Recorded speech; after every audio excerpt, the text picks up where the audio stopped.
Welcome to the Fog. This guide is here to explain some aspects in the game, and to show you what awaits you in the beginning of your experience. Let's view the main menu. Here is the tutorial.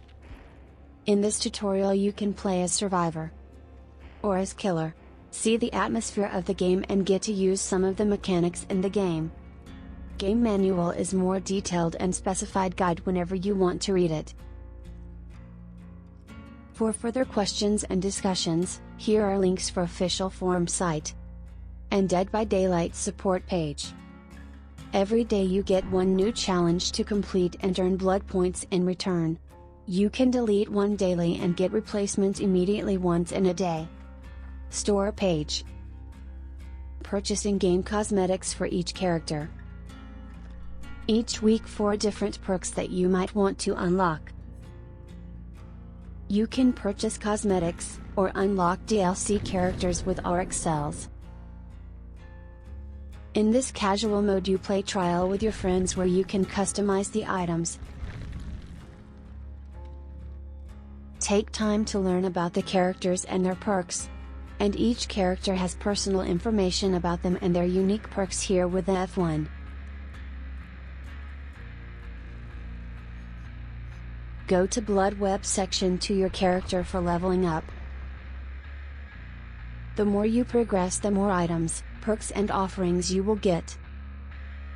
After level 10 the entity starts to consume some of your nodes, so they are unavailable for you. Buy the ones you want before entity got to them. Teachable perks start to appear after level 30, and if you unlock a teachable perk, they permanently added to Blood Web pool in that role. So be careful what perks you want to appear on Blood Web. Killers each have unique special power. You need to take time to read and learn about each killer and their special ability.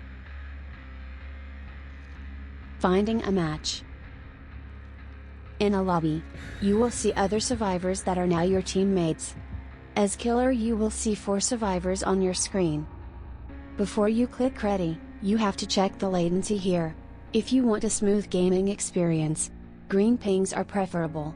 If it's red, you should leave and find another lobby. The offerings players load out will burn before the trial starts. After you spawn, you can find a generator to start fixing. Search chests for items. Cleanse totems for points and avoid killer hex perks. This is a hex totem. It means killer has an active perk attached to it. Cleansing disables the perk. Survivors can hear killer's terror radius. Terror radius indicates proximity of the killer to you. If you are in chase, terror radius becomes more intense. You can try to avoid getting hit by vaulting, going around objects, dropping pallets. Unlike windows, pallets are limited on each map. Once killer breaks them, they stay broken. Killers have first-person view unlike survivors. This limits visual comprehension, so be aware of your surroundings. Killers see the auras of uncompleted generators on the map.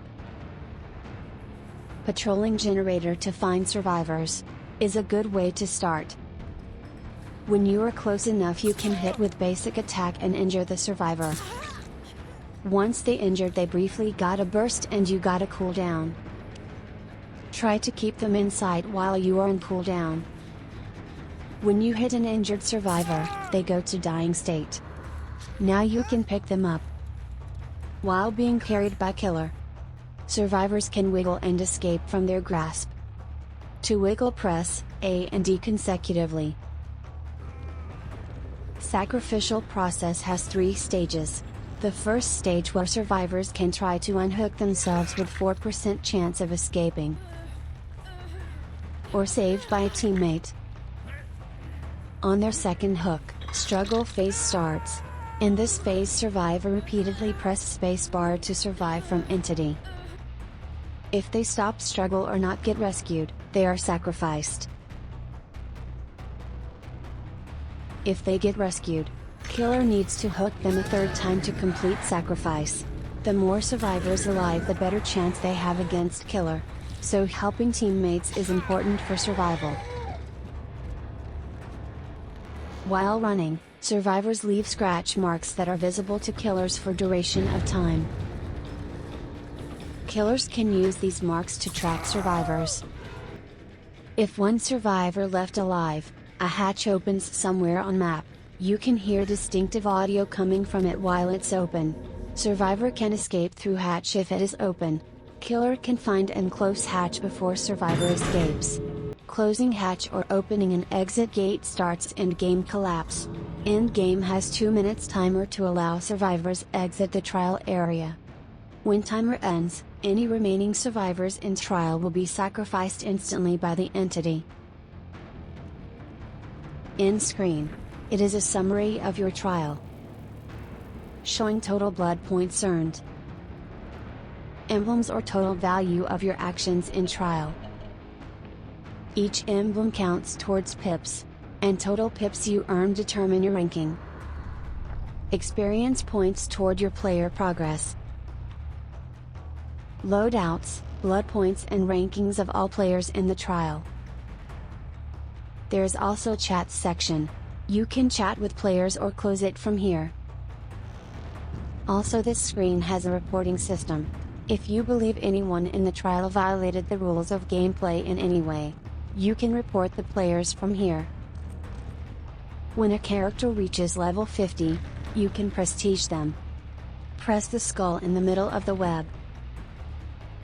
Prestige is entirely optional.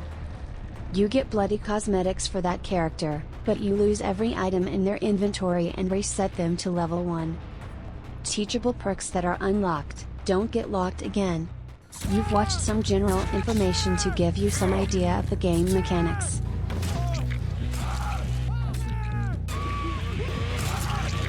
Don't forget you are new and have a long road ahead of you. You will face a lot of challenge.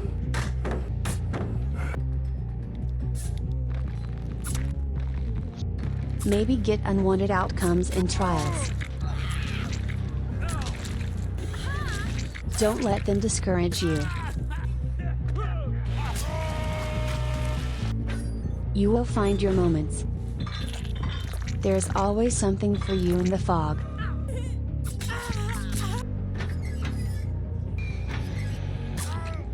Join us on social media for the upcoming changes and most recent news. See you in the fog.